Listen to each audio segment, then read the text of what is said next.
Your Claude prompt has instructions, context, examples, and the actual user input, all blended together. Half the time, Claude follows the wrong piece, treats your data as a command, or hallucinates structure that isn't there. There's a one-character fix Anthropic's been quietly recommending in their docs. It's XML tags. Yes, those angle bracket tags from the early 2000s. You wrap each section of your prompt in something like instructions or document or example, and Claude treats them as distinct chunks.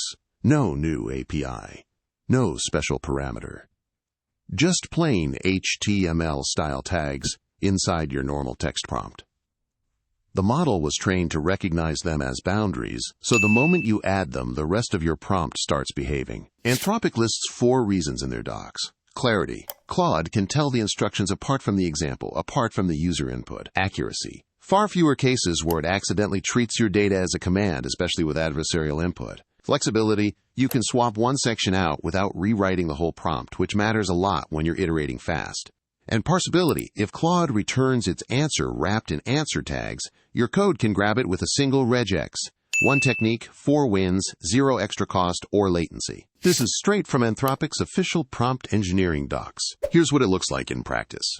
You're asking Claude to summarize a document. Without tags, you write, "Summarize this," and paste the document. Sometimes Claude follows instructions buried inside the document by mistake. Sometimes it gets confused about where the doc ends and your question starts. With tags, you wrap your real instructions in instructions tags, the document in document tags, and Claude now knows which is which.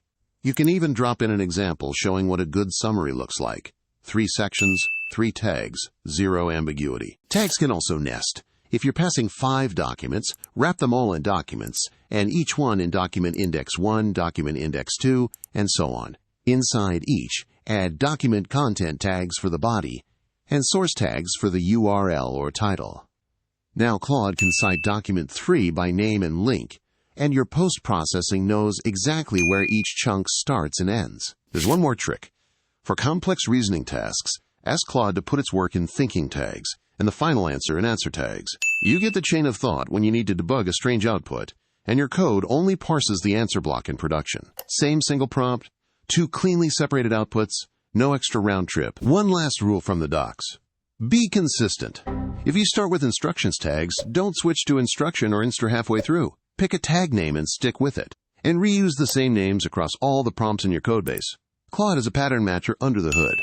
The cleaner your tags, the cleaner the output you'll get back. So when should you reach for XML tags? Any prompt with more than one type of content. Instructions plus context plus user input. Documents plus a question. Examples plus the real task. Stick angle brackets around each piece. It costs nothing, it's documented in the official guide, and it works on every Claude model from Haiku to Opus. Once you start writing prompts this way, you won't go back. Try it on your next prompt today. We're going deep on Claude. Grow with us. Like, subscribe, comment what you think.